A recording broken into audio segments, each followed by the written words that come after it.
Welcome to Bollywood, Corte Madera style. I'm one half of the Lee and John Howard combination, and you might know that John and I are working to establish disaster response programs in every neighborhood in Corte Madera and Larkspur. Part of establishing these programs and getting them to work is the vital role of the block captain.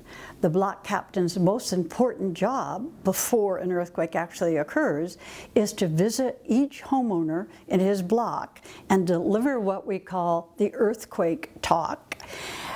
We've had many of these neighborhoods ask us if we will come and help them with their block captain training. We obviously can't spread ourselves that thin, so our good friend James Cacciatore, who is a professional photographer, has agreed to help us out and make this video. We're all amateurs here. The point is to get the information across, to give you a demo of how a block captain talk goes. Now, every single thing that I'm going to talk to you about, except for one, is in the booklet that we wrote. If you go to that site you've heard about, nrgmarin.org, pull it up, you'll find a neighborhood disaster plan, one group's effort. Everything I'm going to tell you, every form to give out or to use is in here. So you don't need to reinvent the wheel, it's all right here. So I'd like to talk to you first what I want you to do before you even make that trip outside your door. I want you to create a flyer. This is the one form that's not in the booklet. On that, and it's easy, you can do it. In Mariner Cove, we made many mistakes. We've learned as we've gone along, gone to plan B, C, and D. One big mistake we made was that I am the person who gives the earthquake talks. It should be the block captains in your neighborhood, because that block captain needs to know every resident, and there's 20 homes, they need to know him, and they do need to establish a sense of trust. Now in Mariner Cove, I do it. I've done 314 of them, and so I pretty much can do it in my sleep. And I've learned a lot of ways to improve. Now I write a flyer, which is not in the booklet. It's easy. Here's what I say. Our neighborhood now has a disaster response program that has started. I am your block captain for your home. My name is Lee Howard. I live at 191 Golden Hind Passage, and here's my phone number. On that flyer, I then say, I need 15 minutes of your time so that I can tell you what the program is going to do to help you and your family get through a major disaster, and you can give me some information. And we can set up this neighbor helping neighbor concept, because that's what this is all about, is neighbor helping neighbor. So you write that flyer and you slip it under the doormat of all 20 houses in your cluster as the block captain. Now you know human nature. You drop off 20, you're going to get response from 2. That's life. So just live with it and deal with it. 1 week or so after you deliver the flyers, not much longer, because you want them to remember what it said, go back and knock on their door. When you knock on their door, these are the things I suggest you take with you. Your driver's license. In the booklet, you'll find a form that says, these are the names of your block captains, addresses, and phone numbers. Take that. The vital thing to take with you, the page that says suggestions for giving the earthquake talk. If you have OK Help signs or already printed out, do that. If not, make one up just to use as a demo, because you might not have money yet to have bought these. And the last thing you should have in your packet is that information sheet, again in the booklet, of what you want to get for your database from every household. Okay, you know what to take with you. And now you're going back 1 week later and you're knocking on that door. This is where the license comes out. I've had to use this requested a few times, but it gives you street cred. You're bona fide. You're not trying to sell them anything. So, hi, I'm Lee Howard. I dropped a flyer off under your doormat about a week ago, and I'm here to see if we can't get on the calendar for a 15-minute earthquake talk. Is this a good time? Can I come in right now and do it in your living room? 15 minutes, in and out, I promise, unless we get to chatting. No, not a good time now, you got stuff on the stove, okay. here's my calendar. Would you get yours? Would you be kind enough to get yours? And let's set a date right now, because if we don't do it, you know, life gets in the way and it'll get by us. So you then go ahead and set up the date. Now you have my information on the flyer I left. Would you give me just your name and your phone number? Because life happens and one of us might have to cancel and we don't want to leave the other one in the lurch. Okay, you've got that. You've made the date, or you're actually invited into the house. Now here's where John comes in. And John is going to come and pretend to be a new resident in Mariner Cove who knows nothing at all about the earthquake program. John, welcome to Mariner Cove. I'm really delighted that you and your family have moved in. I think you'll find Mariner Cove is a friendly, supportive community, one in which neighbor helps neighbor. And my job here today, as you know, is to explain to you about the disaster response program. It is based on neighbor helping neighbor. If we have a major disaster, read that major earthquake, we will be isolated and we're going to be all alone together, and therefore neighbor helping neighbor is going to be really important. Let me tell you how this program got started. 7 years ago, the fire and police authorities in town announced that should we have a major earthquake and we all are isolated in our neighborhoods and on our own properties, every home should be supplied to take care of itself for 3 to 10 days before they see a policeman, a fireman, an ambulance, anyone in an official capacity. So Mariner Cove said, okay, this is really serious. We're going to establish a disaster response program. And here's how it works. We have 450 homes in Mariner Cove. We divided those 450 homes up into 23 clusters. Every cluster has about 20 houses in it. And then we found 2 people willing to be the block captains for each cluster. So there's things to do before an earthquake occurs. One of them is for you to be aware of who your block captains are. I'm going to leave this paper with you, and it gives you the names, addresses, and phone numbers of your 2 block captains. So that's going to help you if you have any questions at all, because I'm going to give you a lot of information today, and as you think about it later, you may come up with questions. So feel free to call. Another thing I'm going to really urge you to do is to get ready. You may have heard about this program all through Marin County. They have a booklet that's bright yellow. If you go to this site, and I've written it on the bottom of your block captain form, nrgmarin.org, stands for Neighborhood Response Groups Marin. Open up the site and look for documents. Not only will you be able to find a whole description of what this program is all about, but more importantly, this is what I want you to aim for. I want you to find this bright yellow booklet, because inside it has 3 pages, and they tell you as a homeowner or a home renter everything you need to take care of your own family. A gallon of water a day, dried food and canned food, can opener, which you might not think of. We all think, oh, I know what I need to put outside my home. I can do it. Trust me, there's things in here you won't even think of. For instance, money in low denominations, dog food, diapers, medicine, how to contact your insurance company. Katrina and Sandy proved that the first people that contact insurance companies are the first ones that get attention. So all kinds of information like that. I procrastinated for a year, and I can tell you, 2 trips to the grocery store, 1 trip to the hardware store, I was set. It was out there. Where's out there? Not in my garage. The garage can come down. It's outside my house, alongside the house where I don't have to look at it and my neighbor doesn't. And everything I have is inside new trash cans. If you have other waterproof containers, they'll work just as well. But those trash cans out there are out of sight. They're done, they're set, you don't have to worry about it. When I used to begin to give these talks, I was very nice about it, and I said, you know, you really need to lay in these supplies. This is really important. And then I realized people weren't doing it. And as John and I have gone around and dealt with other communities, other states that have been through these disasters, we have found that no matter how much your next door neighbor loves you, he is not going to share his food and water with you if he thinks his family's going to need them for 7 to 10 days.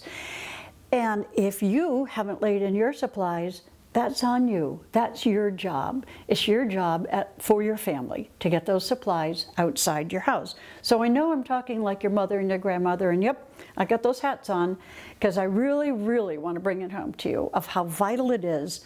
nrgmarin.org, Get Ready booklet, supplies. So before anything happens like this week, I want you to go out and do that. Now comes the major earthquake. It's not a picture tipper, it's a major earthquake. You will have no doubt that you're in a major earthquake. There are 3 things I want you to do for your home. The first is go outside, find your gas meter, and sniff. If you think you smell gas, with that wrench that you have left under the meter, on the ground, not in your garage with your tools, because the garage can come down, I want you to turn off the gas valve. Now before I leave you today, I'm going to take you outside. We'll find your gas meter if you'd like me to, and I'll show you how to turn it off. But in that marvelous Bible book, on page 9, there's a picture of a gas meter and how to turn it off. So this is very important. You cannot turn your gas back on. And the utility company, if it is a major disaster, could take weeks before they turn your gas back on. But everyone to whom I give this talk, and you're number 314, says to me, Lee, I'd rather cook on my grill in my backyard for 3 or 4 weeks than blow up. It's a no-brainer. So gas first. Then walk around to the front of your house. In Mariner Cove, we have 2 faucets. One is for watering your lawn, and the other is for intake from the street. You want to turn that off. Those street lines are going to get sewage in them, and they'll be polluted, and they'll bring that into your house lines, and you don't want that. So turn off that intake faucet. I'm not talking about prying up the metal lids out in the street. I'm just talking about the faucet on the front of your house. The last thing we want you to do for your house is, do you have a hot water heater in your garage? Oh, you do? Good. Then I'll take you out there also at the end of the talk, and we'll find there's either a faucet or a lever on the top. Turn that off, and you've got 1 week of clean water for cooking and drinking. Little spigot at the bottom, take it out there. So you're set for your house and your supplies, and you've stopped yourself from blowing up, and you have water that your family can use in addition to what you've put outside. The next thing I want you to do is look around your house. Decide if it's safe for you and your family to stay in it. If it is, stay there. Here's the bad news. The only Red Cross shelter in Corte Madera is Redwood High School. We won't be able to get there after a major earthquake, and it's already going to be packed with people from Larkspur and Corte Madera who live on the west side of town. So you have 2 options. One is find a household in your neighborhood that's intact, that's safe, and ask if you can stay there for 2 days. Remember that old rule about fish and visitors stinking after 3 days, so have plan B. Now the plan we really urge you to do is think camping. If you buy 1 more or 2 more of those trash cans, put them outside on the side of your house, and in them you put a tent big enough for your family, blow up air mattresses and sleeping bags, you can stay on your own property. The secondary reason that that's a good idea, and I always hate to say this, but you know from watching the news, it's true, the first people to show up are not first responders. The first people to show up are looters. But you're there, you're on your property, and you can protect it. So we really urge you to think about camping. Then we want you to think about that sign that I'm going to leave with you today. It says okay on one side and help on another. Put this in a window facing the street. And when your block captain starts to monitor the cluster, that sign is going to be vital to get you help. So let's talk about that block captain. He or she first takes care of his own family and home, so they may be there in an hour, 2 hours, it could be a day, depending on what they're facing. They're going to look for these signs. If they see okay, they're going to probably pass your house by the first time. They'll be back, but you don't have a pressing emergency. If there's no sign or help is showing, then they're going to come bang on your door. Hello, hello, it's your block captain. Anybody in there? Anybody need help? What they'll do with the information they get, they will take their two-way radio and they will call in information about your household. If you're okay, they'll call that in. If you have an injury or hazard, they'll call that in. Now, to whom does that call go? At Cove Park, in our neighborhood, we have another group of volunteers who have gathered called the control team. These folks record every single report from all 53 block captains, even if everything is okay. If there's an injury or a hazard that needs taken care of, they can perhaps talk to the block captain and talk them through it. You might have heard of CERT. These are volunteers who have 2 weekends of training in first aid and in light search and rescue. They're also gathering in Cove Park. They can take that report of your household and they can go and help you in your own home. We're lucky in our neighborhood that we have many people who are medically trained who will not be called away to the emergency. They have agreed to be on our medical team. They'll also be in the park. So you've got doctors, nurses, ex-military, ex-firemen, people who know what they're doing in a medical situation. They can get on the radio with the block captain and talk them through dealing with a minor emergency. If it's a major emergency, they'll go to the site themselves. So this is the plan in Mariner Cove. And you need to know that that control team also has a way to contact other neighborhoods here on the east side so we know what's going on. We can get help from them or help them if whoever's worse off. They also can contact authorities beyond us. You know, if you call 911, even if all the lines are up, you are going to get put the bottom of the stack of 911 calls and you're not going to see anybody. So these control team people have means to get to the authorities to tell them the worst of the worst, which we hope we're not. But you will not be able to get through on your own. So this is a way, either through CERT or our control team, that you can get your information out. Now this sounds really good, doesn't it? Sounds really good on paper, absolutely.